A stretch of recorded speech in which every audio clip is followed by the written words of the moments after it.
Good evening, ladies and gentlemen, and welcome to the Centre for International Governance Innovation, or CIGI as we say.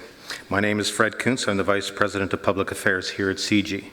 I'd like to thank our public event sponsor, Wordsworth Books, for their ongoing support of CIGI's signature lecture series. Thanks also to those joining us from around the world through our live webcast. Following this evening's address, we welcome questions from the audience, either the live audience here at our microphones in the aisles, or from our online audience through the chat function on your screen. Please remember to state your name and to keep the questions brief. Investing without concern for your return may sound like weak financial advice. But as venture capitalist and economist William Janeway may explain this evening, an innovation economy depends on this kind of risk. Successful ideas are often found in the midst of costly failures, mistakes, and missteps. An innovation economy depends on long-term visionaries prepared to invest today in an idea that may not yield any gains in their lifetime. Tonight we'll hear more about the innovation economy and the investments it requires. Dr. Janeway is currently a senior advisor at the private equity firm Warburg Pincus and director of Magnet Systems, Nuance Communications, and O'Reilly Media. He also lends his time and expertise to several economic organizations, sitting on the executive board of the Social Science Research Council, the Cambridge Endowment for Research and Finance, which he and his wife Wesley established in 2001, and the board of CIGI's long-term partner, the Institute for New Economic Thinking, to name a few. Dr. Janeway is also a respected economic writer, authoring chapters and articles on capitalism and social research, and most recently writing the book, Doing Capitalism in the Innovation Economy, Markets, Speculation, and the State, which forms the basis for his lecture this evening, and also will be available for purchase later in the foyer. He'll be glad to sign a copy for you. Dr. Janeway is a pioneer and a generous supporter of economic research, a friend of CIGI. Please join me in welcoming our distinguished guest, Bill Janeway.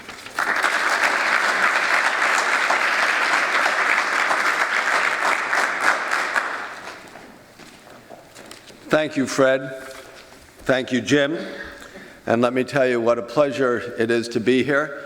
It has been one of the most enjoyable and stimulating days I've spent in many a time, and that's that's in competition with teaching some of what, or perhaps a superset of what you'll hear tonight, over the last several months at Cambridge University and Princeton University. I think Waterloo and CIGI is in very good company in challenging and creating an environment for interesting and provocative dialogue. And I hope that's what I can provoke this evening.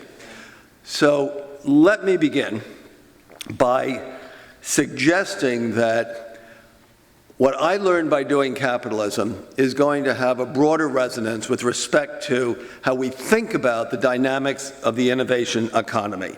So the first question is, what do I mean by the innovation economy? I mean a set of processes through which economic development has been driven by technological innovation for some 250 years. Upstream, processes of scientific discovery, technical experimentation. Downstream, the exploration of new economic space as hopeful monsters in a kind of Darwinian mode spring up in the soil that is created when new technologies are deployed at scale. And both of these processes, this is critical, both of these processes proceed by trial and error and error and error. In between, the technologies that really matter, that reconfigure the architecture of the market economy, have been embedded in transformational networks of infrastructure from the canals and railroads of the first industrial revolution through the electricity grids and highways of the second great wave of technological transformation and onto the internet. Networks whose value and use cannot be known at the outset of deployment. Now, all three of these phases depend on sources of funding, necessarily sources of funding that are decoupled from an immediate concern for economic value. And there are two such sources, two reservoirs of capital available for these kinds of investments: financial speculation, bubbles, and a mission-driven, politically legitimate state. Now, despite the heroic myths of Silicon Valley, the history of United States venture capital illustrates exactly what I've been saying. From 1980, when something resembling an industry emerged from what had been a small craft practice scattered across from Boston, around Boston and New York, when an industry emerged, since then, in every year, more than 80% of all the dollars invested by members of the National Venture Capital Association in the United States have been invested in only two industrial sectors: information and communications technology, the digital sector, and biotechnology, life sciences. Those happen to be the two sectors where, over the previous generation, the federal government had invested literally hundreds of billions of dollars constructing platforms on which entrepreneurs and the venture capitalists who backed them could dance. It also is the case that the VC industry emerged, grew, thrived, prospered during the greatest bull market in the history of capitalism, between 1982 and the blow-off of the great dot-com telecom bubble in the year 2000. You can see here the extraordinary inflation in the number of firms and in the amount of capital committed to those firms that moved in step with the growth of the bull market into the speculative explosion of the bubble of 1998-2000. And then you can also see what has happened since.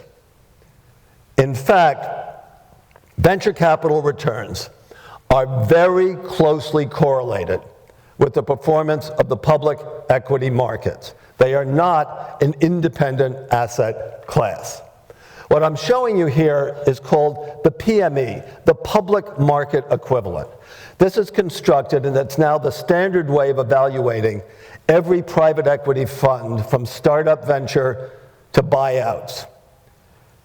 You look at the historical record of a fund. You look at the pattern by which money was put into the fund from limited partners, pension funds, insurance companies, and when the money came back to the limited partners. And then you take the same amount of money on the same day and put it in the public stock market index, where you have complete liquidity and you're part of the overall market.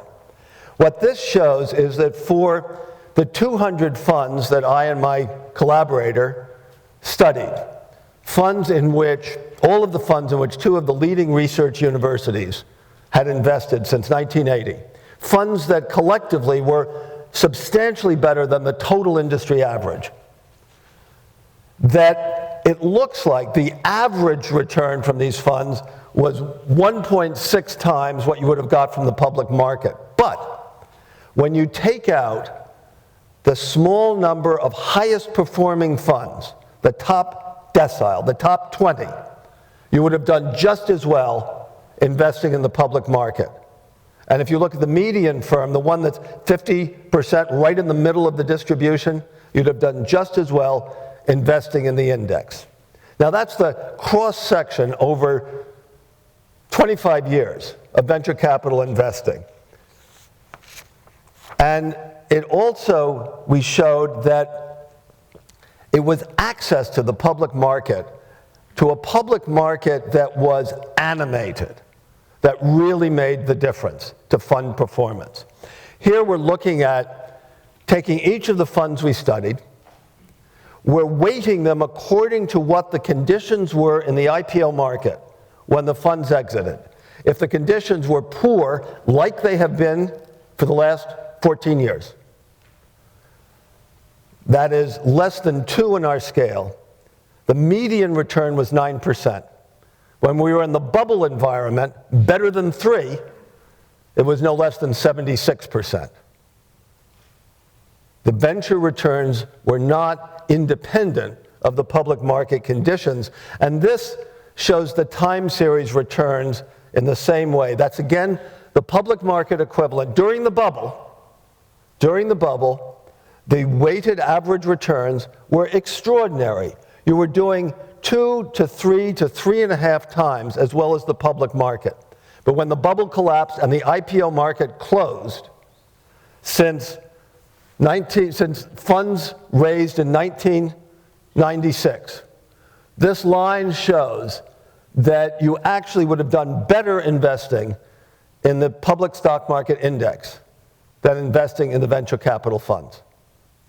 Venture capital is not the magic bullet, which, independent of either government investments beforehand or public market speculation at the time of the investing, it's not an independent source of driving innovation. It's embedded. Now, let me take a look at the, by the way, this just confirms, these are the venture capital index calculated for the National Venture Capital Association versus the NASDAQ. And you can see that you have to go back 15 years. You have to go back to 1999 to see outperformance of venture capital at the time of the peak of the Great Bubble versus the public market. Speculation and the state, the two sources of funding for innovation. Now, let me put this into a broader perspective. Bubbles didn't begin in 1998. Wherever there have been liquid markets and assets for hundreds of years, going back to Amsterdam and tulip bulbs in the 1630s, Britain and the South Sea Company in 1720, wherever there have been liquid markets, there you will find herding behavior, momentum investing, and the opportunity for financial speculation to create an environment in which capital can flow rapidly back and forth from the public markets to the real economy where investment in real assets takes place. John Maynard Keynes, and in some sense I am an intellectual descendant of his, I studied at Cambridge under his leading student, in his general theory, Keynes had an insight which has been lost to economics and is now in the process of being rediscovered. It's what I call Keynes's bridge. The valuation of financial assets drives the movement of the volume of investment in real assets. When financial assets appear to be undervalued, there's no sense, as he put it, in building a new enterprise if you can buy a similar one on the public market. That's the leverage buyout game. And contrariwise, a new project, you might spend an extravagant sum if you can take it public, as we could in 1998, 99, 2000, at an immediate profit. Now, the underlying way that bubbles, financial speculation, mobilizes capital at a scale for risky projects, for projects whose return cannot be known, for innovative networks, and for the hopeful monsters that grow up that are founded to exploit those networks, those new economic spaces. The motivation is simple. Investors, particularly professional investors managing other people's money, cannot afford to miss the wave. And they have the opportunity, they can believe that they can win even if the underlying project fails, that there will be a more enthusiastic, a more speculative investor in the market. And they can hope to get out before they have to find out whether what they've funded has any economic value. Now, the objects of speculation stagger the imagination. They range across an enormous spectrum.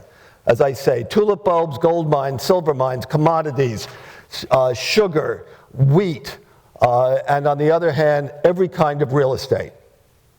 Commercial real estate, residential real estate.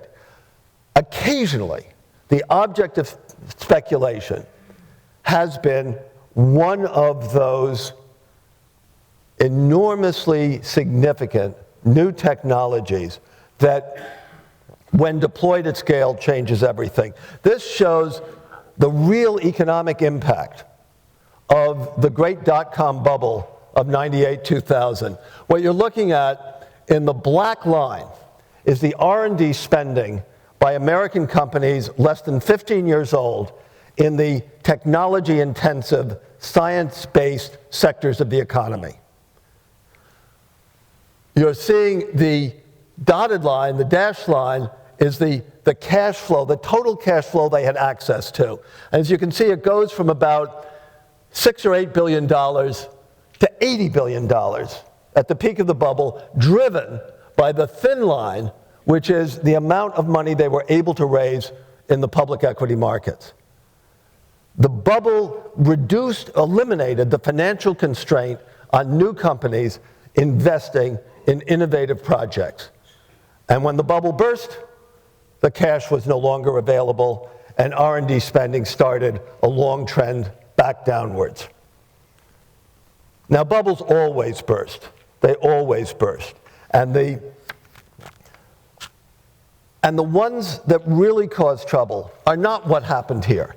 This, in the liquid capital markets, in the equity market, in the stock market, whereas money is made on paper, money is lost on paper, the impact on the real economy has been very limited. The impact in 2001 and 2 was entirely different from the impact of the bursting of the great credit bubble in 2008.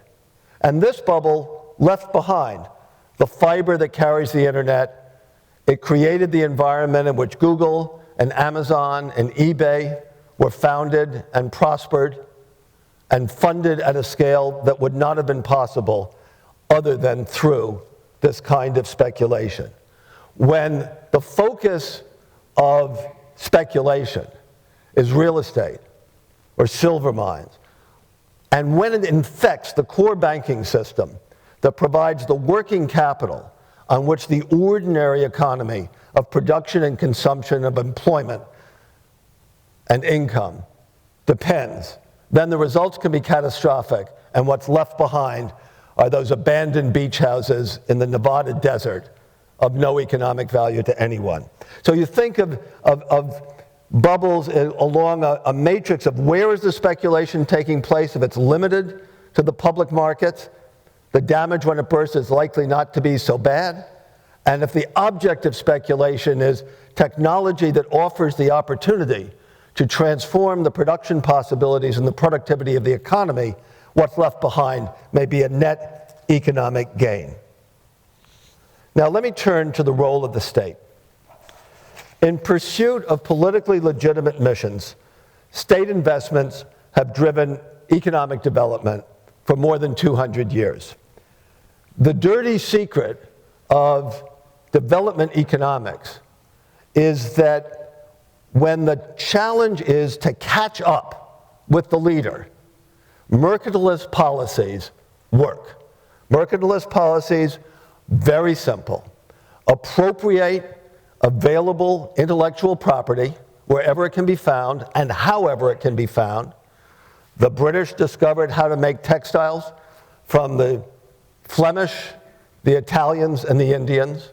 We discovered it from the British. The Chinese have read the book and are doing a great job of appropriating available intellectual property. And then, as the new industries are created, protect and subsidize them. This is how Britain became the first industrial nation. The great German economist Friedrich List, neglected because his message was not what those committed to free trade, which the leading country can afford because it is the most productive, neglected because of that. So he wrote, had the English left everything to itself, laissez-faire, no government interference, the Belgians would still be manufacturing cloth for the English, and England would still have been the sheepyard for the Hanseatic League, instead of being the leading industrial power of the early 19th century. The US and Germany challenging the UK through the 19th century, Japan and Korea versus the US in the 20th century, and now, of course, China, are all following the same game plan. But there is a huge challenge in moving from being the follower to being the leader. The same institutions, the national champions, that have followed the proven path to economic development, laid out by the leader can become the enemies, the barriers to innovation at the frontier, to driving the frontier of innovation forward. One little anecdote. Back in the 1970s, the most powerful opponent of the government programs that were constructing the basis for the internet and that were proving that what was called packet-based switching of messages could work, a novel approach. The most powerful enemy was the company that perhaps more than anything else had been the driver of America to industrial leadership in the first half of the 20th century, AT&T. The national champions can become the barriers to innovation. Now, in the case of the United States, national security provided the needed legitimacy for state-driven technological innovation through a variety of different modes. As the Cold War emerged, the Defense Department undertook first funding research on a very broad basis, not only to private companies and far beyond the scope of government-owned laboratories, but above all in creating the research universities that had barely existed in the United States before World War II. Second, there were direct spin-offs into the civilian world so that all of the technologies that were developed around semiconductors, around computer hardware, around computer software were immediately relevant and available to commercial application. Most neglected, however, is the role that government has played as an early, collaborative, and creative supporting customer for the products of new technologies that are not yet ready for commercial prime time, pulling the vendors down the learning curve to reliable, low-cost production and making it possible to enable the spillover into the commercial market. Something that the Defense Department did that was remarkable and unique was to invite purchasing from new companies, from the Intels and the Texas Instruments, not just the IBMs and the AT&Ts. It was the first customer for these new companies. Now, the other contribution, and again, very distinctive, and today it appears radically contrarian, was the Defense Department insisted on an open, virtually an open source system of knowledge sharing. If you took money from the government and did research, you were obligated to license it on a fair, reasonable, and non-discriminatory basis. That means you had to license your competitors. If what you sold to the government really mattered, you would be required to put a second source into production in case you failed, so that there would be continuity of supply. Software wasn't even patentable in those days. The diffusion of this new knowledge allowed for access by new companies that didn't have the resources to do fundamental research, but that could take advantage of what was available and innovate more rapidly than the large-scale incumbent established firms. And this is what led to the US taking the leadership in the digital technologies from the silicon infrastructure through to the software applications, starting out, in fact, behind Britain in 1945. Britain chose the path of trying to enable national champions in each of these sectors, and that was a profound mistake and one that we can learn from going forward. Now, since we've only had one instance so far of leadership at the frontier changing, and that was from Britain to the United States during the course of the first years of the 20th century coming out of World War I. We don't have a lot of data. We don't have the basis for saying how to do it right. I'm going to address the question of where we are now in that respect. But in constructing the basis for U.S. leadership, the role of national defense as a legitimizing mission spilled over from the direct contributions to military capabilities into other domains. Following Sputnik, not only was the Defense Advanced Research Projects Agency, DARPA, the father and mother of the internet, created, but the interstate highway system, massive federal investment in constructing a new network across the country, which transformed the architecture of the economy, was passed into law as the National Interstate and Defense Highways Act. Now, it was actually a requirement that as the interstate highway system was built, every bridge had to be high enough so that a carrier, a multi-wheeled carrier with a first-generation intercontinental ballistic missile, could move across the country as if they were going to be moved around. But it was the legitimizing rationale of national defense, just as with the National Defense Education Act, the first direct funding of by the federal government of higher education, again rationalized in the language of national security in the context of the Cold War. Governments correcting market failure in the classic mode of welfare economics, market fail that creates a basis for government to intervene, has played a relatively trivial role in mobilizing public resources for investment in innovation at scale. It has been these transcendent political missions, of which perhaps the extreme example came in 1971, when President Richard Nixon declared war on cancer and led a massive increase in funding for the National Institutes of Health. Now, when he declared war on cancer, that was not just a play on words. By invoking the language of war, it legitimized funding science by evoking a mission that transcends economic calculus.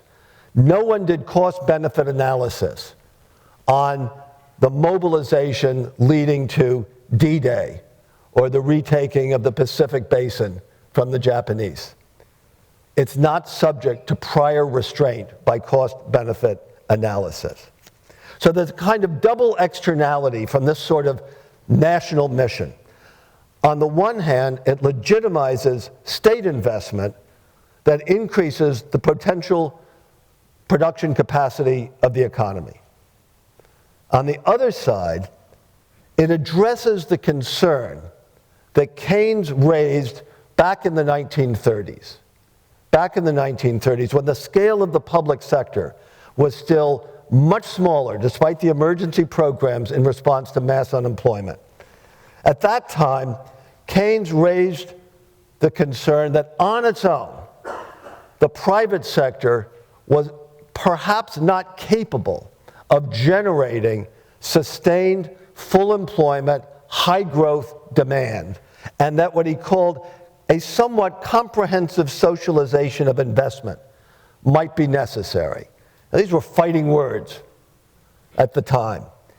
And today, they're fighting words, the socialization of the investment function. But in fact, behind the scenes, it's exactly what's happened. In 1929, the total public sector of the United States amounted to 7% of the national economy.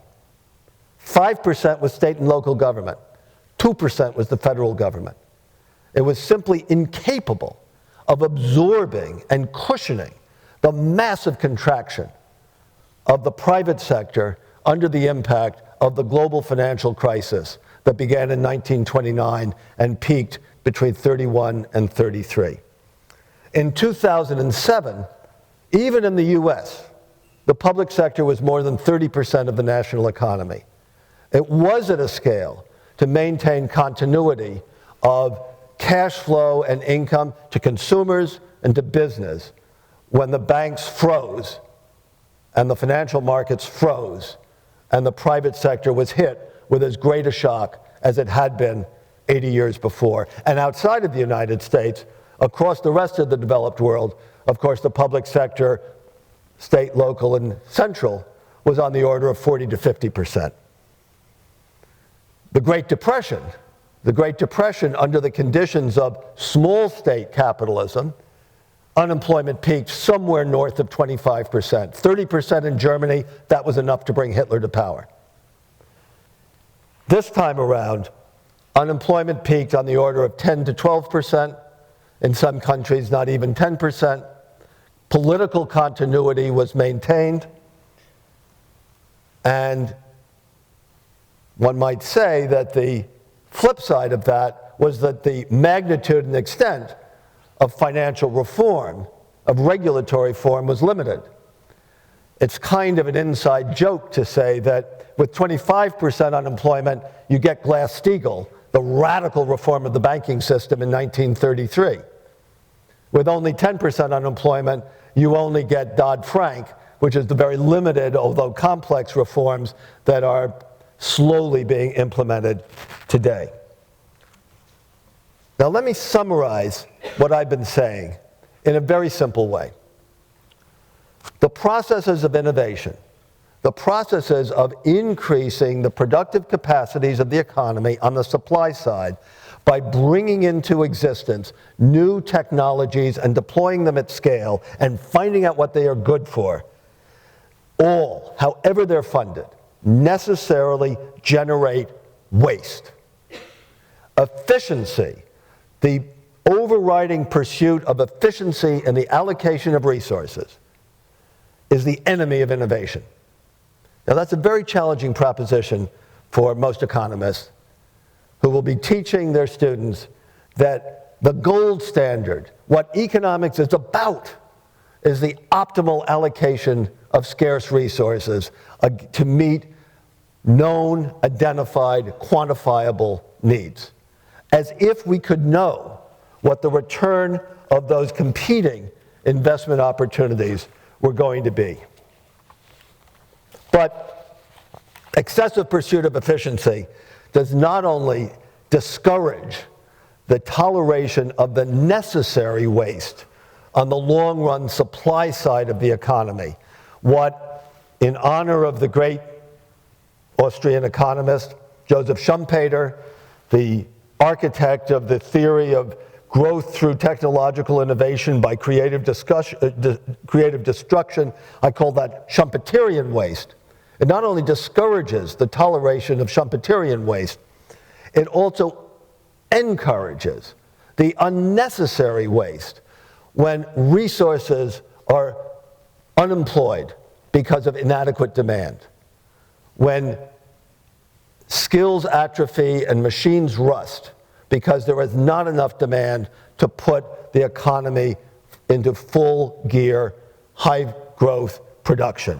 What is easy to recognize should be called Keynesian waste. Simply put, in a high growth, fully employed economy, more innovation, more innovative projects will be financed, and people stranded in legacy industries will be more rapidly employed in the new ones, and very much vice versa. Creative destruction will be more creative and less destructive. So austerity joins efficiency as the enemy of innovation. Okay, where are we now? Where are we now in the evolution of the innovation economy? Now, there are two debates that have been launched in the last year or so, which have great significance and require, I think, exploration as a framing mechanism to understand where we are. And then there's a third dimension beyond those two debates that I'm going to turn to when I close. The first debate is initiated by a great economist, Robert Gordon at Northwestern University, great historian of economics and a great macroeconomist. And he argues that we've had three great industrial revolutions since the 18th century. The first one beginning around 1750 with steam engines, cotton industry, textiles, railroads. The second, even more important, when science was mobilized through electricity, the internal combustion engine, running water, that these two great industrial revolutions each took at least 100 years for their full effects to be recognized. And then we have our pathetic, limping, little wimpy third industrial revolution, the computer and internet revolution, which, beginning in 1960, is already over. And because it's over, we can't expect technological innovation to offset the four headwinds that the US and other mature economies face, the US perhaps more than others. One is the demographic shift with an aging population, fewer hours of work available. Educational attainment, we've sort of peaked. We've actually, in the US, begun to slide back in terms of graduates from higher education, and arguably the quality below the top level, the elite level of higher education. And inequality, which of course has reached a peak not previously seen since 1929. He also argues that we're going to have to pay down the government debt, and that means we're going to have to raise taxes, and that will be another headwind. And then he adds, in his original version, he emphasized the death of technological innovation as a source of growth. Here he says we don't even need to worry about it, but oh, by the way, it's already slowed down, so we don't have to take it into account. It's not going to be a change in the future.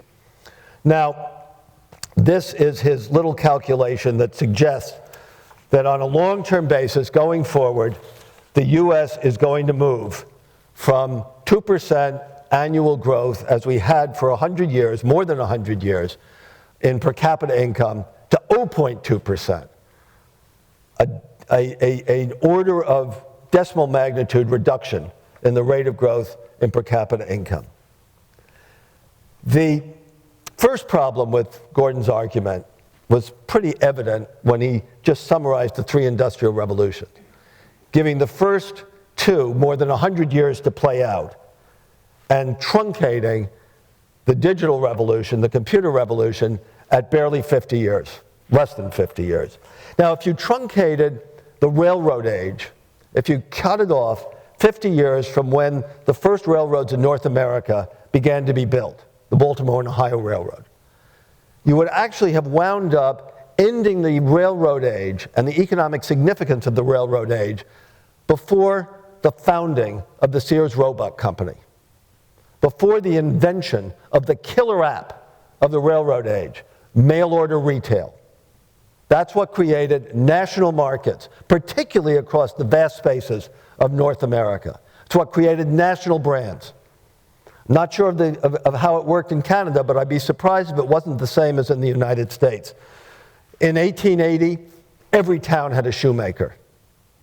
By 1920 in the United States, all the shoes in the country were made in Brockton, Massachusetts. You made your own soap in 1880. By 1900, you bought from Procter & Gamble. National brand, national distribution. And more than 50 to 75 years beyond the start, the onset of the railroad age. To take the revolution by electricity, electrification, and kill it 50 years after Thomas Edison turned on the first generating station in downtown New York in 1882, you'd be at a time when manufacturing was only partially electrified, when unit motors that enabled machines to be moved around, when the revolution in manufacturing productivity had barely begun, and when household appliances were still extremely rare. In fact, there's ample momentum in the private sector for driving forward the digital new economy as computation becomes like electricity. Plug it in and it's there. Cycles and storage. And as the devices in your pockets have far greater capacity than stable, fixed machines had only 10 years ago, let alone in the earlier period. You're learning how to take advantage of the mobile cloud architecture of ubiquitous computing and the progressive digitization of the physical analog world I don't think we're even halfway to learning how to do that and what it's going to mean. And there's also a measurement challenge, a very substantial measurement challenge. And that is that these services that are being delivered disappear from the national income accounts. Whatever value Twitter is generating doesn't count. It's uncountable in the national income statistics. Thinking about what growth and productivity means in this new world is very challenging, especially as much of this work is being done by us, not by people who are being paid and counted previously and are being enabled by leveraging very small numbers of people, but for outputs that are extremely difficult to measure. This is an effort by a great economist at MIT, Eric Brynjolfsson, written a new book called The Second Machine Age, which begins to address this, a first exercise in trying to put some sort of estimate of value. But this doesn't appear. Nothing like this appears in the GDP statistics. So the conclusion is very simple. The digital revolution is not over. It's a long way from running its course. But now on the demand side of the macroeconomy, there's also a debate taking place. And it echoes Keynes's concern of the 1930s. Larry Summers, not a shy man, and in fact, a great economist.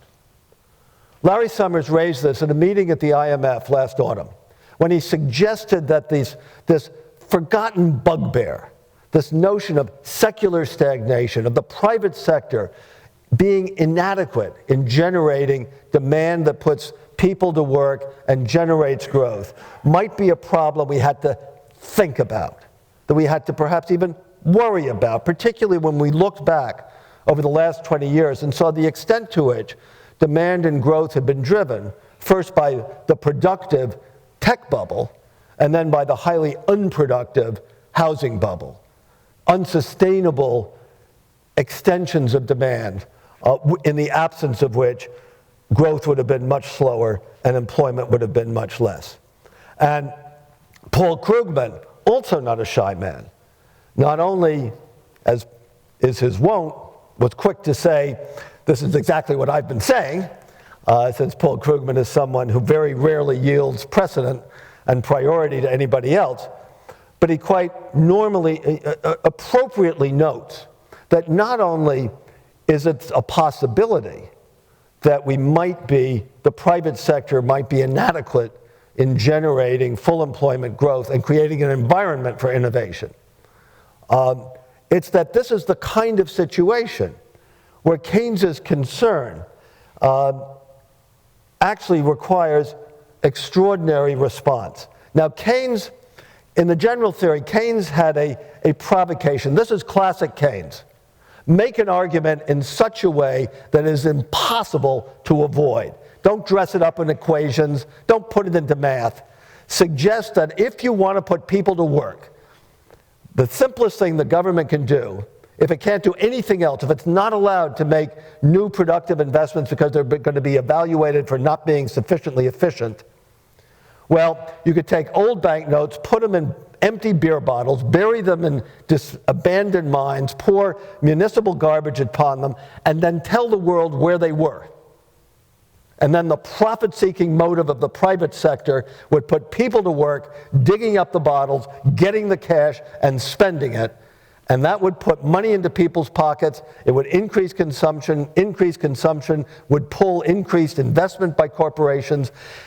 And it might not be the best investment the government could make, but versus leaving resources unemployed, leaving people and machines whose marginal productivity as unemployed resources is negative.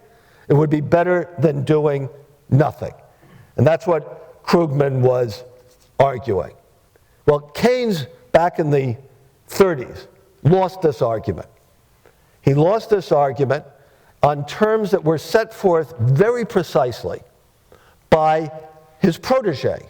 Hubert Henderson was Keynes's protege, both in the public and the private realm, in government, advisory boards, in the journalism and as an assistant in his own economic writing. And Henderson privately, first wrote Keynes a letter as the Depression was deepening and Keynes was pushing for government programs of spending to put people back to work. He said, be careful. You can shock, frighten, and terrify industrialists and investors.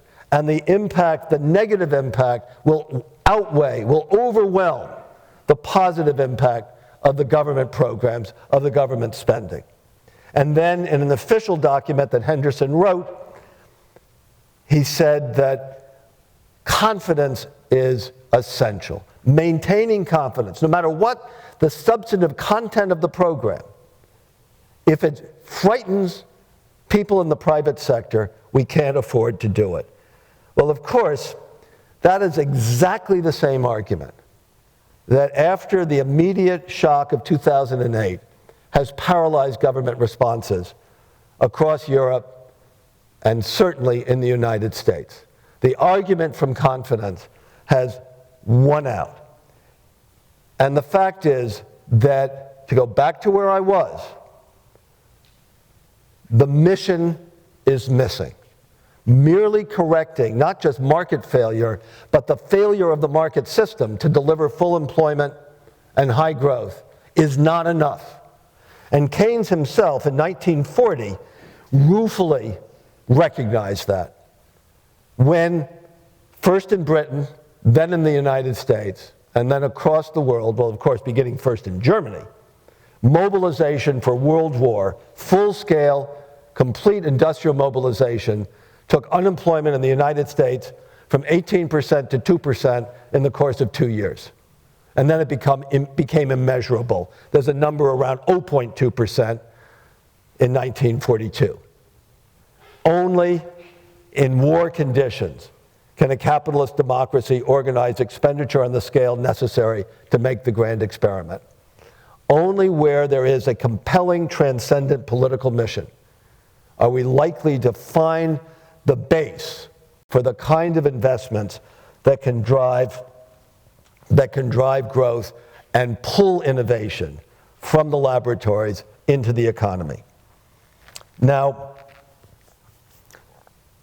at the same time, we have to recognize, and this is where I start to slide, I'm afraid, towards frustration out of pure analysis. We know what the next mission needs to be, and what is already being identified in many countries around the world, but not in the United States. It's building the foundations for the next new economy, the low-carbon economy, the sustainable economy. And certainly in the United States, it's stalled, even in Europe, because of the short-term economic costs associated. In Germany and in Britain, there's a pullback from the kind of state programs that encourage and sponsor and subsidize the new emergent infant industries in the alternative energy economy. In fact, we need massive upstream state investment in science, in battery technology, in photovoltaics, in all sorts of material science, which are long-term, as well as that early creative customer for the first products that come out that are not yet low cost enough to be reliable and available for commercialization. And we're going to have another measurement challenge to the extent that we do move from emphasizing, as we've done, from pursuing increased productivity of labor and shifting gears to recognizing the need to increase the productivity of carbon. Now, Gordon, whom I challenged, did correctly observe that his great second industrial revolution critically depended on political will and a commitment to using public funds for infrastructure investment. A political will that certainly is absent in the United States today, where climate deniers reject the science, and one might argue or ask as a kind of rhetorical question, do they reject the science because they really believe it's no good, or do they reject it because accepting it would legitimize an active economic role for government. Europe remains stuck in its pursuit of that oxymoronic program of expansionary fiscal austerity, that holding the public sector back long enough will sort of free up the animal spirits of underemployed industries. So today it's obviously China's option. Now, I was in Shenzhen last autumn. As I mentioned over lunch, I made the logistical error of going from New York to Princeton by way of Shenzhen.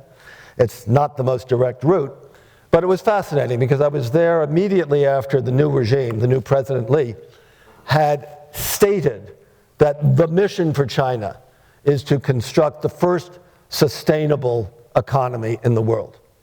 And everybody had gotten the memo. Whether they were public sector or private sector, academic, government, investor, industrialist, everybody said the same thing. I have no idea whether they're going to succeed. I do know that this challenge of moving from the follower, from being an effective, rapid follower to being innovative at the frontier, historically has been very, very challenging. Now, there's a story, there's a roadmap or a set of conditions set out in a book, in a major book that was published about 6 months ago by a highly visible economist at MIT named Darren Acemoglu. The book is called Why Nations Fail. It's been very, very visible. He tells a very simple linear story. First, you have to have an open political system, which therefore allows the economic system to be open, and then you can have creative destruction and experimentation on the frontier. Problem is, history doesn't read that way. When I'm in China, I like to suggest that it's worth considering a historical metaphor. In the 1820s, as Britain was becoming the leading industrial nation, it was governed by a corrupt oligarchy that exercised national authority in collaboration with a religious establishment that at the local level was unaccountable.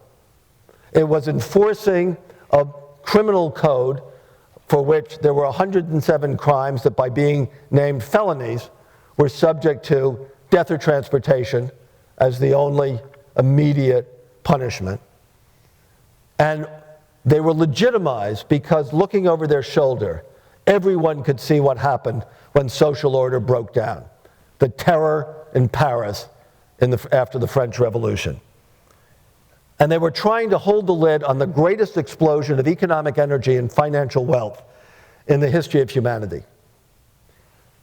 Over the next 50 years, Britain evolved by way of the Great Reform Act, the repeal of the Corn Laws, the introduction of an uncorruptible civil service, and the extension of the franchise into an open, liberal, political economy. But which came first?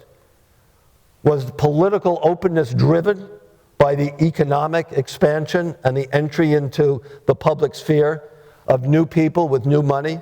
Or was it political openness came first? It's a much more complicated story. It's the story that we are clearly going to have the opportunity to observe as to how it unfolds in China over the next generation. Now, considering this, certainly for an American, is pretty downbeat. It's not exactly a triumphant story today, given where we've been and where we've come to. But I can't end on a negative note. The fellow who hired me at Warwick Pincus some 26 years ago used to say that you couldn't survive as a venture capitalist if you're a pessimist. The environment is just so often subject to radical pain. My partner, Henry Crisell, a great physicist before he became a great venture capitalist, to say that the only law, the only mathematical law of venture capital is that grief is a constant. So temperamentally, you have to be an optimist. And now I'll tell you why I'm an optimist. There's been one dimension of the impact of the global financial crisis and the Great Recession that is unequivocally positive. It's been its impact on the academic disciplines of economics and finance. It has forced the opening of minds where the challenge is very simple. What are you going to believe? The efficient market hypothesis and rational expectations, and that the markets will always give you the right answer? Are you going to believe that, or are you going to believe your lying eyes? Are you going to believe banks closing, crisis, unemployment, the need for a radical response? So in these disciplines, and this is where Jim Belsilli and I are allies at the Institute for New Economic Thinking, economics is shifting from celebrating the efficient, optimal allocation of resources through time to recognizing that economics is really the study of coordination failures, where people operating under conditions of uncertainty, even ignorance, as they do what they can, as they think they're doing what they need to do for themselves, produce conflict and failure in coordination, not all the time, but often enough that it has to be taken seriously. Supply does not create its own demand when those who sell can hold cash rather than buy what others offer. Intended investment does not equal intended savings when those who save are not the same people as those who invest. Realized returns do not equal projected returns when investment decisions are necessarily made under conditions of uncertainty. So resources can never be expected to be optimally allocated. Financial markets are not efficient when investors cannot afford to be wrong for very long. Bubbles and crashes are inevitable. From microeconomics to macroeconomics, diverse, intensive efforts to address these realities of economic and financial life with rigor are underway, and they're enabled and accompany the reintegration of economics and finance, a divorce that had tragic consequences in 2008. Keynes famously concluded the general theory by asserting the power of ideas, that they're more powerful than commonly understood. The power of vested interest compared to the power of ideas are far greater. Sooner or later, it is ideas which are dangerous for good or evil. And what my optimistic final message is that the ideas of economists are in process of becoming substantially more dangerous for good than they have been for a long generation. Thank you very much.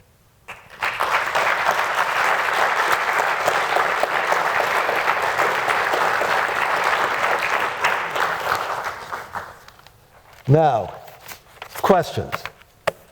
There are mics at the bottom of the two staircases, and there are some questions and volunteers standing by them. I do have some, well, I see that I've got some tweeting going on. Are there any questions from anybody on the webcast? Are there any questions here? Come on. I know Canadians are supposed to be shy, but this is Waterloo. I see. Yes, sir. Yeah. Hi, I'm Jack Redmond. You coined Keynesian waste. Is that a new your new nomenclature? Well, Keynesian waste I speak of as being unnecessary waste when resources are unemployed. Robert Skidelsky, Lord Skidelsky, who's Keynes's great biographer, really urged me not to use the term because it would taint Keynes. But I'm saying that Keynes recognized and spent the better part of his career fighting against the toleration of that unnecessary waste. Okay. What do you get when you put Keynesian waste together with Chinese corruption? Well, what you get when you have unemployed resources and Chinese corruption? Well, let's put it this way. The waste that comes from governmental programs. No, that's not what I'm talking about. I'm talking about unemployment at 10 or 12% and people long-term unemployed losing the skills and losing the ability to function economically effectively. Right. Now, if you're talking about what do you get with Schumpeterian waste, okay, the waste of programs of investment that don't always work, and you put it with corruption, what you get is the history of industrialization for 250 years. Okay. So What you get is the history of the American railroads. okay. The American railroads, where we took 9% of the landmass of the lower 48, gave it to a gang of corrupt promoters, and they created the transcontinental railroads. Yep. The states, even before that, provided subsidies to the promoters who built the trunk railroad lines from the East Coast to Chicago. We built 5 of them in order to guarantee that none of them would ever make a profit. And they wound up going bankrupt, but just as with the corruption of WorldCom and the bankruptcy of WorldCom, when the stockholders lost their money, the rails were there and the fiber optic cables were there to be utilized productively afterwards. Okay. There's nothing new in Chinese corruption that hasn't been experienced. Now, the corruption tax clearly, on the one hand, follows wherever economic development takes place, and it can overwhelm and override, and it has in large parts of the world.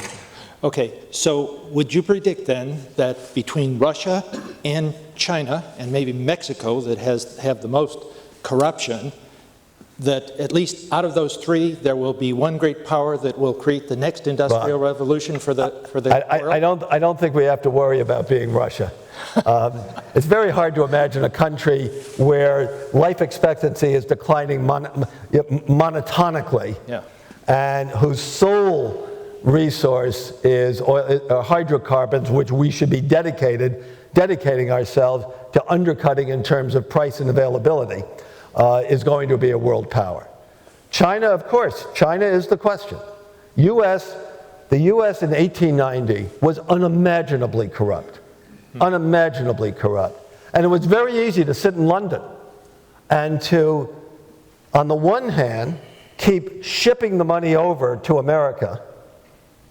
And they did again and again and again, from funding the railroad boom of the 1850s, actually even before that, funding the state development programs, the local state development programs in the 1840s, then the railroads in the 1850s. The reason J.P. Morgan had a jump start on becoming the leading financier in the world was that his father, who was an investment banker, was the only American investment banker who actually tried to get the money back for the London investors who'd been ripped off by the corrupt American political, public and private sector entrepreneurs. Thank you very much for your new and interesting, perverse predictability in terms of the... Contrarian, I like to say. We have a question here. Hi, thanks for taking my question. Since there's only 2 ways government can have anything to spend, one is printing and one is taxes, how do you justify what I would consider confiscation of what somebody else earns in order to provide for these public projects that you say are good? First of all, the government can sell bonds to investors who choose to buy the bonds and without printing any money. So it certainly there are not only 2 ways. And second, that in fact has been how most government debt has been funded over very long periods of time in countries that have reached the stage where, beginning in Britain in the late 18th century, the notion of credible commitment that the government was actually going to pay the money back and pay it back in dollars or pounds that were reasonably worth something equivalent to what had been lent to them. So I don't think that government spending necessarily involves confiscation. In fact, I think that is a category error that projects the question into another realm. So it's not a question, it's a statement. Okay. Well, I don't justify government confiscation, and the good news is I don't have to. Well, then what is taxes then? Taxes, well, as has been said by a great political philosopher, taxes are the price we pay for civilization. Now, Esther Dyson is an extraordinary woman. I've known her for many years. She was the daughter of Freeman Dyson, the great physicist whose name at the Perimeter Institute is perhaps one of the most revered. Freeman is still very much alive. Esther, at Harvard, became fascinated with Russia and with Russian. She learned Russian. And as the things that she was actually in Russia before the wall came down, before the breakup of the Soviet Union, and then she was back there. And Esther, on the other hand, inherited one of the central convening places for everybody interested in IT for 10, 12, 15 years. It was called the Platform for Computing, the PC Conference. Began as PCs and then more broadly Platform for Communications. I'm sure Jim must have been there from time to time at Esther's conference. And she also participated, as I did, in a roundtable at Aspen, a roundtable that addressed the broader issues surrounding the IT revolution. And there were many, particularly from Silicon Valley, who were what you might call card-carrying, committed libertarians, who did believe, contrary to what I've said about the role of the state in building a platform on which they danced, the role of DARPA, the role of the Office of Naval Research, fundamentally believed that everything useful had been done entirely through their own efforts, and that government existed solely to screw up efficient markets and to confiscate the rewards that were rightfully theirs. And I'll never forget, Esther had come back from Russia in about 1992. She had a long trip, and she gave a little talk about what it's like to live in a capitalist society in which the rule of law, and no one believes that the tax that represents the price of civilization is something that either has to be paid or needs to be paid. It was a jungle. It was a jungle. And so they've moved to a different direction where confiscation indeed is a way of life. Ask Mr. Korakovsky. So I would not try to pursue this line of thought much further, except to say that I respectfully disagree. Okay. Thanks. Now I want to go to the web, where we have a really interesting question. This is a really important question, and it actually is a question that I, over the last 2 months, have become deeply engaged in trying to comprehend. The question is, can you comment on digital currencies such as Bitcoin and the evolution of the innovation economy? Do open currencies have the potential to change the global economic system? Now, I'm going to address this in a way that may begin by sounding indirect. Bitcoin is a phenomenon that has attracted the attention and has brought focus to two very different communities.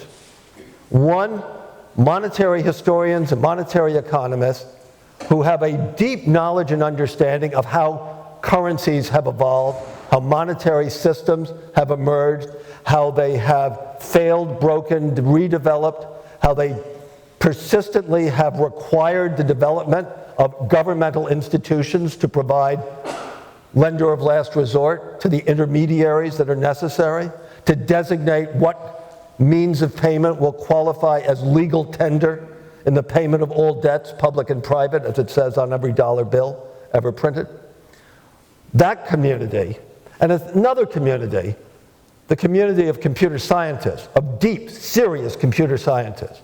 And there's no point of tangency between the two. There's no conversation, at least until we at INET bring one about in the next several months, which is what I'm working on. The computer scientists assert with real conviction and authority that Bitcoin is just one application of a profound breakthrough deep in computer networks, a breakthrough that has been addressed without success for some 30 years or more. Now stay with me. The problem that Bitcoin represents, possibly, though clearly a less than fully adequate solution to, is the problem that's usually referred to by the computer science guys in language that the monetary historians have no idea what it means, as the Byzantine generals problem. Now, this has a very technical meaning. The story is that you've got 3 Byzantine generals, Byzantine because it's a great word and it sounds mysterious. 3 Byzantine generals. If they all attack at the same time, they win. They win. and they get a message to attack. But how do they know it's legitimate? How do they know that one of them isn't perhaps a traitor who sent it to the other two to get them to attack, to get wiped out, so that the survivor will be the ultimate heir to power? Well, underneath Bitcoin is a set of processes which are very public.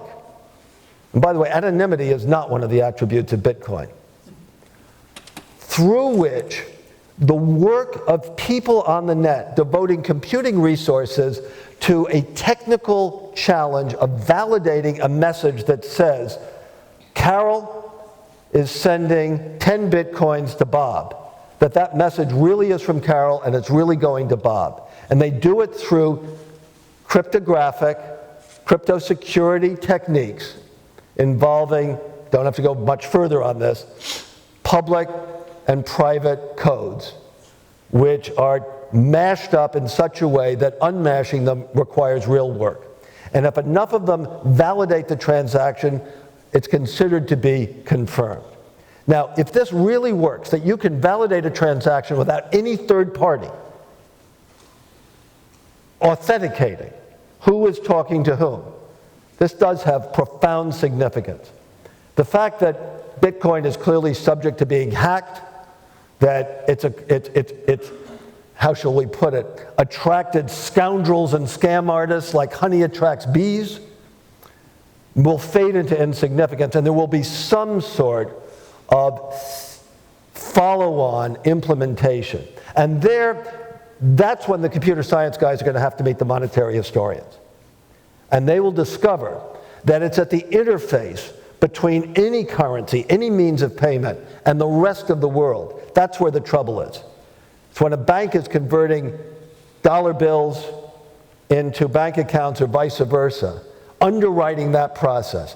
Every intermediary in a financial system is subject to a run. And the only way to protect against run is having access to someone whose credit is unquestioned, because it has the power to tax, whose credit is unquestioned and can underwrite the liabilities of the intermediary. So Bitcoin or its successor will meet the regulators, and actually the most farsighted, I would say, responsible, people like Mark Andreessen, you know his name, the venture capitalist, who's very much involved in this.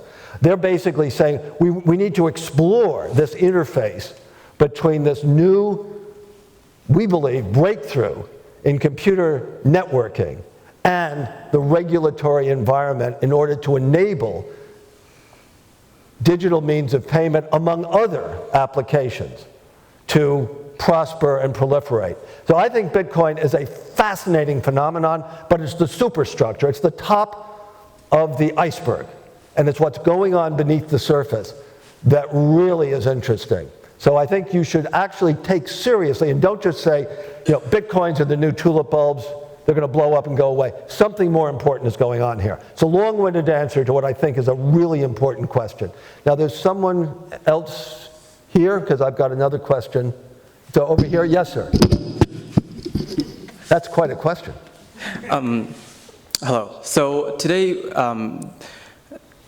so basically, a main message today is that there needs to be more government involvement and incentives in the economy for innovation to take off again. But my question is that, is there a threshold or a limit, I guess, in your opinion, for the involvement of government? Well, I think it's not just that of course there's a limit, but it's also modes of involvement really matter. Now, I drew a distinction, I may have passed over it too quickly. I drew a distinction of the approach that the agencies of the United States government, and the Defense Department in particular, took in the early years of the digital economy, where on the one hand, they seeded the private sector with research funding. A lot of it went to the big companies as well as to the research universities.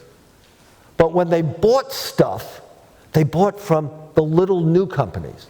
In fact, in 1959, this stuck with me, it's a representative year of this period, almost 70% of all the research dollars went to the big guys, went to AT&T and IBM. Whereas almost 70% of all the devices were purchased from the Intels and the Texas Instruments, the new players. Now this is the opposite of what took place in Europe. Britain was unequivocally the leader in computing at the end of World War II, unequivocally. But they chose to go the route of picking a national champion, requiring that the government agencies only buy computers from ICL, making it easy for ICL to sell, so easy that it proved completely incompetent in trying to sell into competitive commercial international markets. It was a doomed program, and it is the case that government picking winners for the commercial markets versus at the scientific stage of seeding and creating a reservoir of accessible technology and then inviting new players to draw on that reservoir and offer new products, new solutions, new applications. So it's not just a question of how much the government does, it's how it does it. Now we can even take this forward to the embarrassment of the Obama administration in its loan program for alternative energy companies. Now, you can understand the temptation to which the administration succumbed in January 1909. It has an economy that is in free fall, as in Canada, banking system that is frozen, and it does have a limited window in which to invoke Keynes's provocation to stimulate the private sector and save the private sector from itself. So it's putting together a program with multiple different kinds of projects. And they find this loan guarantee program that actually had begun under George W. Bush. And they expand it massively. And they make loans, they guarantee loans to all sorts of startups. One of them was Tesla that paid the money back. But one of them was a company called Solyndra in solar cells. One of them was a battery company out of MIT called A123. They had promising technology. But what the Obama administration did, from one perspective, stimulating demand, made all the sense in the world. Any venture capitalist can tell you, if you want to get money spent, give it to a startup. I promise you it'll be spent. But on the longer term, increase the supply potential. This was the opposite of what should have been done. It was the opposite of what the Defense Department did in the 50s and 60s. Instead, they could have said, anybody who can produce batteries that are this efficient, or solar cells, we'll buy some, we'll test them. If they work, we'll put them on some army barracks, we'll put them into army trucks, we'll drive them around the Mojave Desert for 6 months, we'll buy some more. We'll pull you down the learning curve to low-cost, reliable production so they become available to the commercial market. That's the approach that really worked and was distinctively, if not uniquely, implemented in the 50s and 60s in the US and is available for copying. I don't know whether the Chinese are in that mode at this point. It's possible that corruption could block it. That's where the corruption tax can be really punitive if the big guys, the big incumbents, are able to control the procurement process and keep the new entrants out. We have another question from next door in Kitchener, which is a really good question, Jim. This is one that I think you will resonate with. With waste inherent in innovation and grief a mainstay in venture capitalism, as a VC, was there a common characteristic that you would look for in an entrepreneur to minimize both? Well, there was more than one common characteristic. There were several. First of all, I have to say I was really drawn to entrepreneurs who had been through, previously, a failed startup and/or a near-death experience of a major business, preferably both. Now, that's not what I only wanted.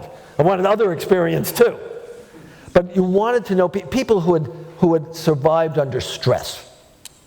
That's one. Second, looking for people who actually, who might be brilliant engineers, but but who actually took customers seriously. So there was a question that took me about 15 years to learn to ask in meeting an entrepreneur with a great idea and a business plan. And that was to say, tell me again, exactly whose problem are you going to solve? Oh, and by the way, how many other people are there like that person whose problem you're going to solve? And by the way, do they have budgets? Are you likely to actually get orders from them? And if the entrepreneur says, look, it doesn't matter. What I've got is so great, it's going to sell itself. Ralph Waldo Emerson was wrong. You build the best mousetrap in the world, and the world will not be a path to your door. I promise you. So that, a sense of the market, surviving stress, and then I guess the final thing is recognizing that as my mentor in the early days of my career, my mentor was an extraordinary guy who was really a turnaround artist more than he was a venture capitalist, although he functioned as a venture capitalist. And he had pillows made up with needlepoint, embroidered pillows. He used to throw them at people. And the motto on the pillow was, corporate happiness is positive cash flow, where you're paying your debts not by raising more money, not by being dependent on the kindness of financial speculators who may or may not be interested in what you're doing, may or may not be in a bubble mode. You're paying your bills because customers are paying you money for what you're doing for them. And that money is actually more than the cost of delivering the good or service that you're offering. So being sensitive to positive cash flow as the wellspring of corporate happiness would be the third characteristic. Yes? Hi. So part of the problem, as I understand it, with economics in the move towards focusing on efficiency was a quantitative focus on mathematization and looking at physics as an inspiration. So in this new focus on innovation economics, what are the mathematical inspirations? Is it complexity, dynamical systems, or computing, or anything? That's a really good question. It's a really good question. And, you know, in a way, one of the things, in fact, I'm supposed to do an interview in the next couple of days on mathematics and economics, because there is a view, and it's a very broad view, that what went wrong with economics was it became all math. My attitude is not like that at all. My attitude is that bad mathematical models are bad, but not all mathematical models are bad. And that in fact, the more realistic you make the assumptions, the harder the math is going to be. The reason that these models look so trivial and so obviously misleading is that the math 50 years ago, when these canonical models were established, only allowed for very simplistic assumptions. The assumption that everybody has fixed preferences, and all those preferences, by the way, never change over time, even under experience. That you could actually go one step further. What I would call the radically irrational rational expectations hypothesis.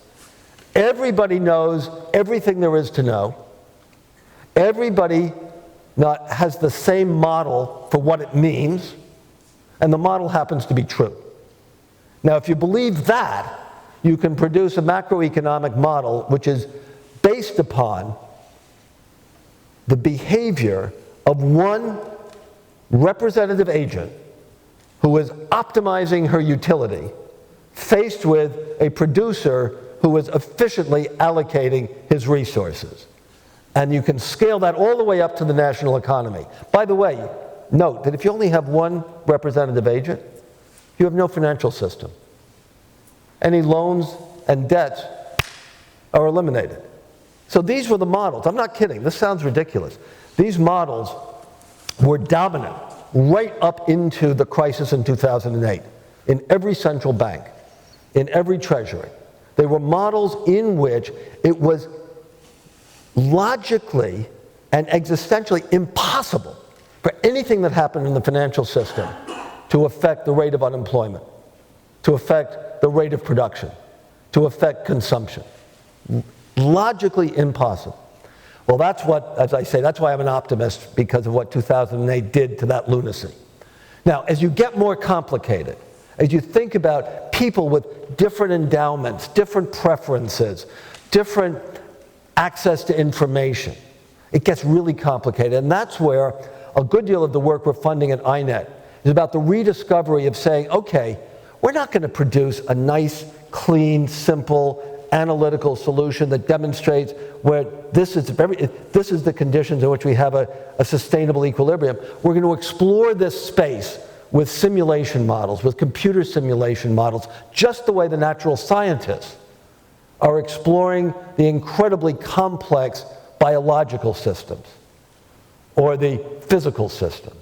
But here it's even more complex because guess what? Molecules aren't conscious of each other's behavior or even of their own, and human beings are, and they react to each other.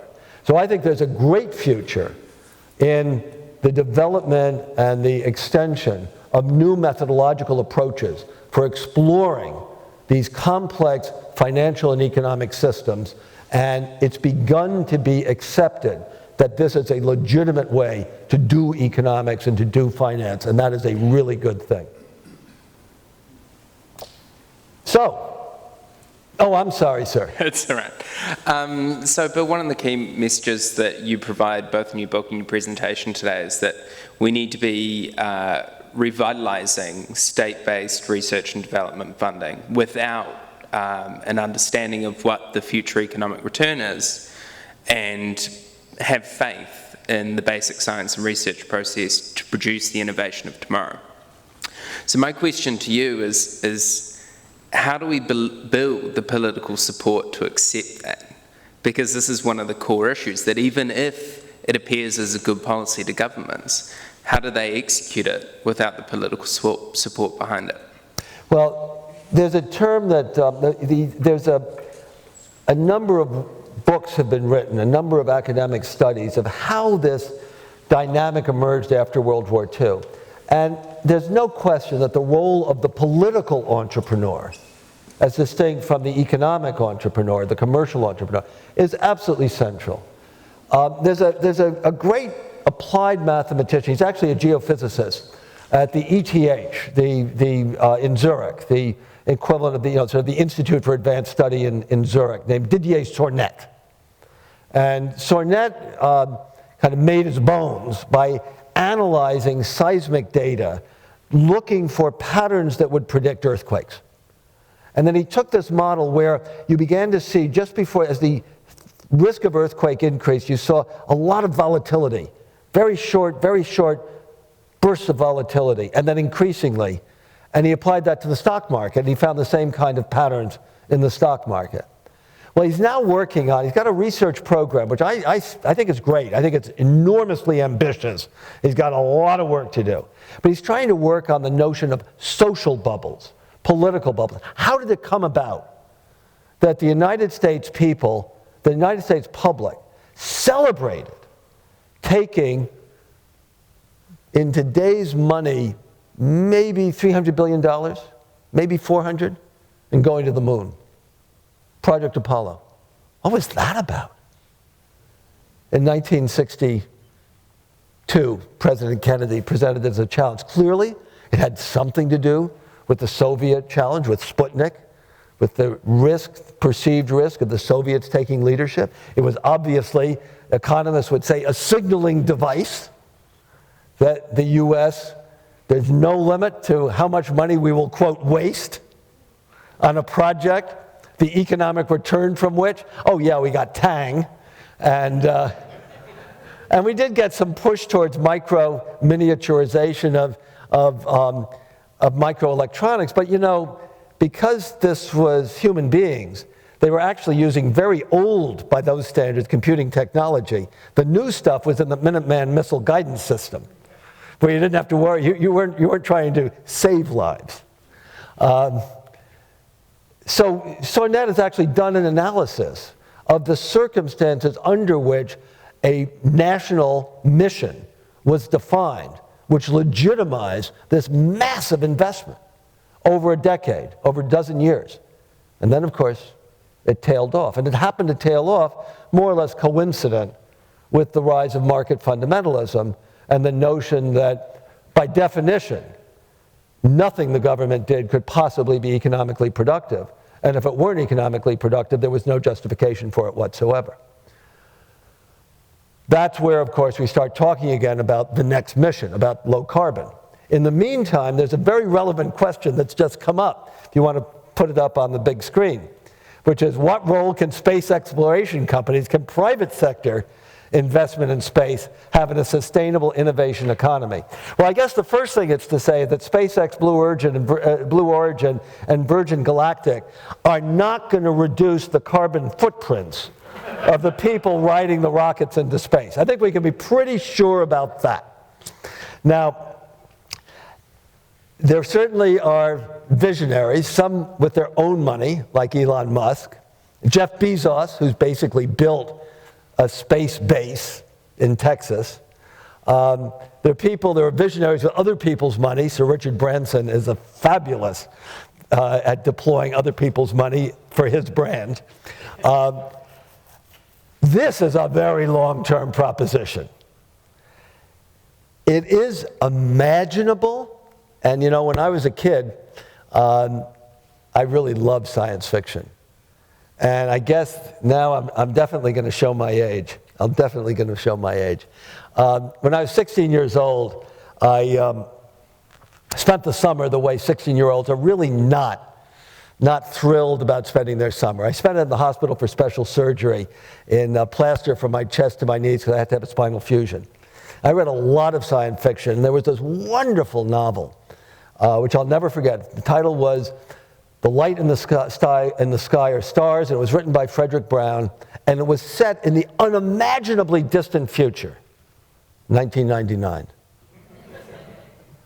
when private enterprise, entrepreneurs funded by the stock market had established not just a space station, but a colony on the moon, and were reaching toward Mars. And this was the new frontier. This was the opening of the American West. This was building the trunk railroad. This was private enterprise creating not just a next new economy, but a next new geography. And I was absolutely thrilled. And you know, I'm still waiting for it. I think that these kinds of demonstration projects, I'm actually much more impressed with what Musk is doing with his electric car, with the Tesla, than with the SpaceX.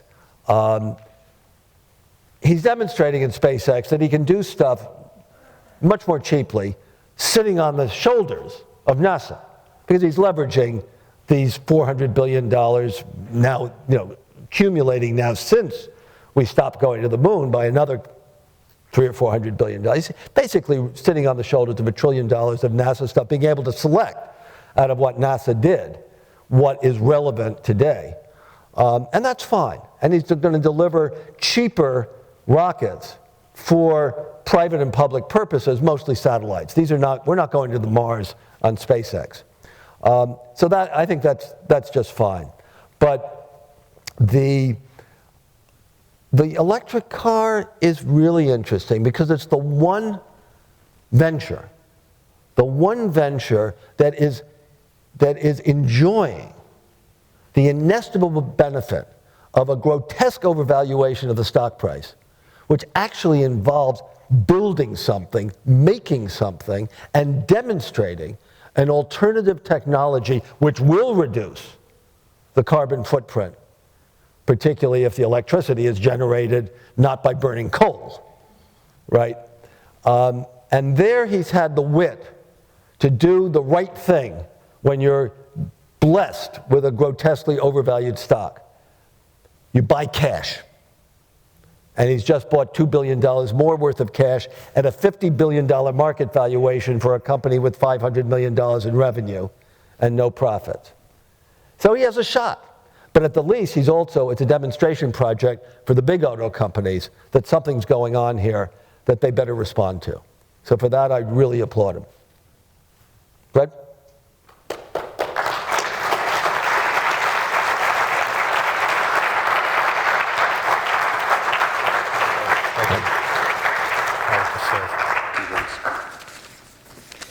few comments before we adjourn. First of all, I want to thank Bill Janeway for his stimulating, really wonderful lecture this evening. Bill, you laid out the economic history of innovation, the path for continuing investments in innovation, and the important roles of both private capital and the state. And amid radical uncertainty, the necessity of creative waste and error on the road to success. I found it fascinating, I'm sure everyone did, and it was radically interesting, I'd have to say. Thank you very much.